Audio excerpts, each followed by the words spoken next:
You've reached the Love and Luck podcast.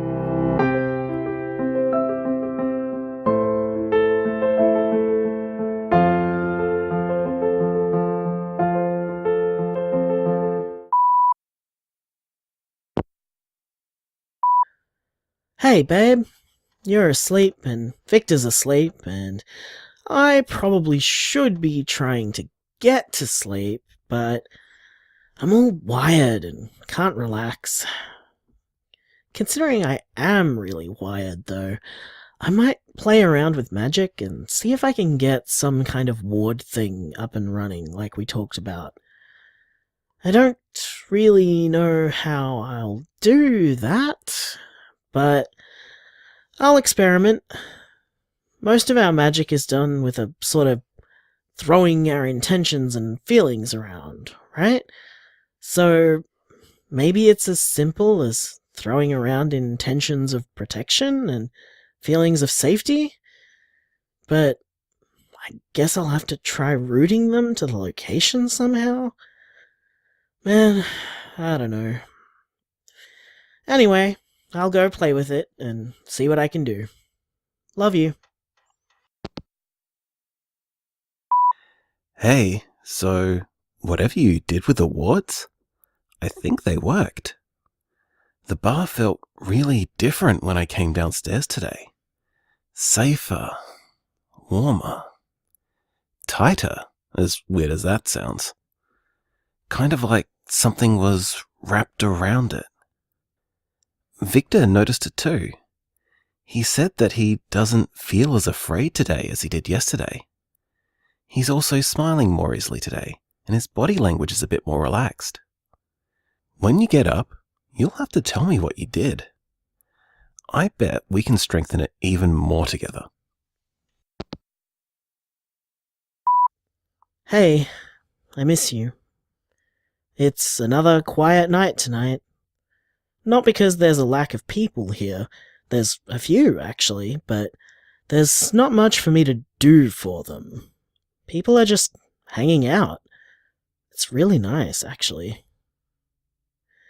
Victor's doing a lot better tonight, too. He's been chatting with customers and often tidying things up before I can get to it. Again, not leaving me much to do. He's a good kid, though. I don't mind so much. It seems to cheer him up to be helpful as well.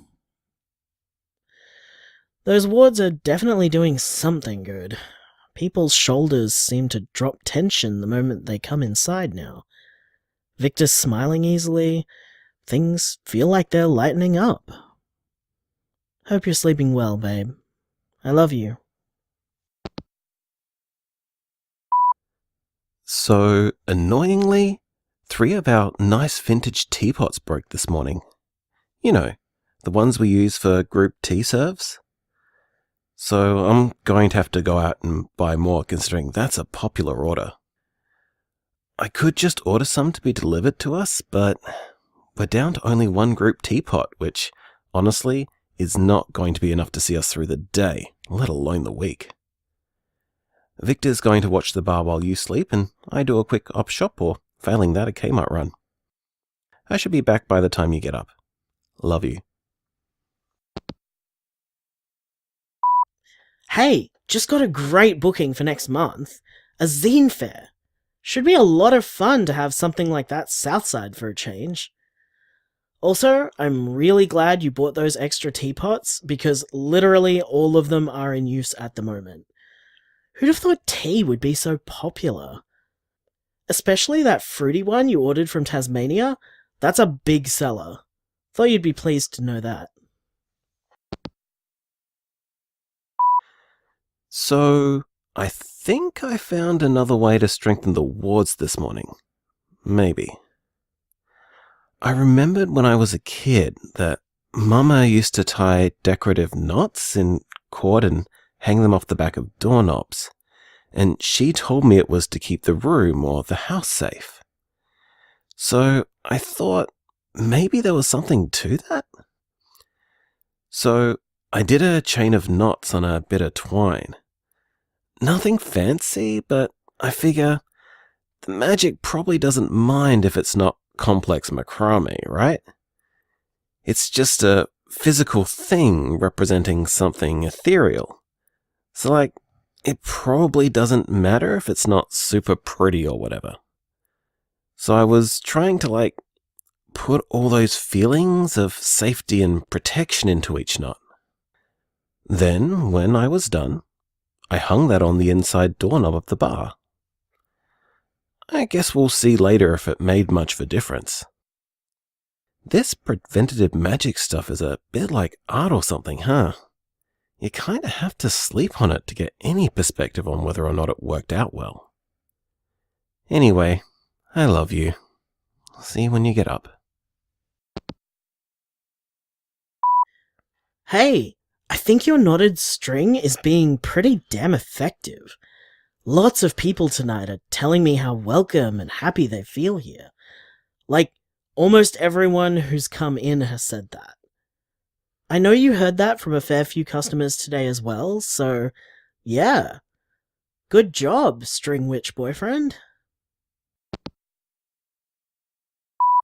There are some amazing drag queens holding an impromptu makeup workshop in our bar right now.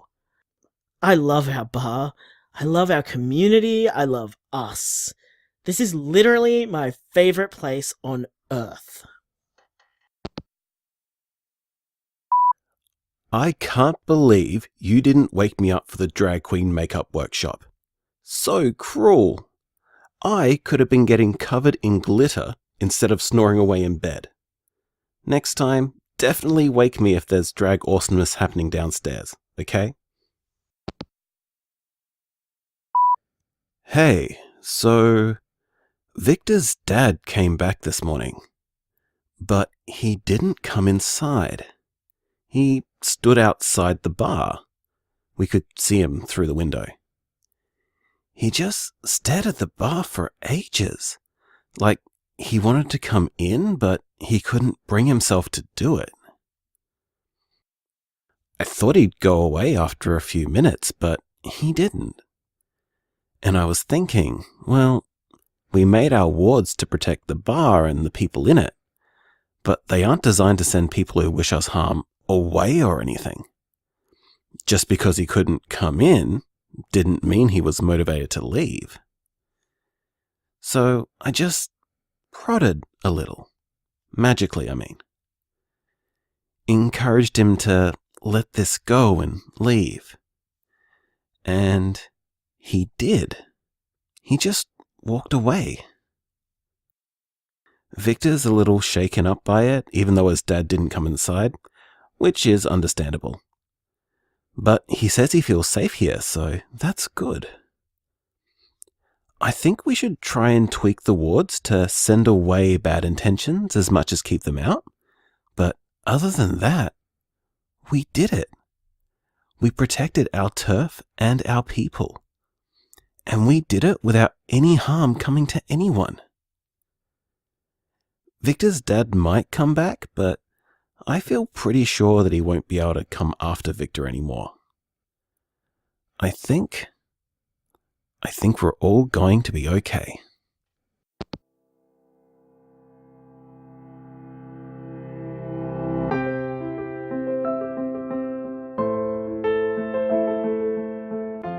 Love and Luck is written by Erin Kian and produced by Paso Volpez Productions.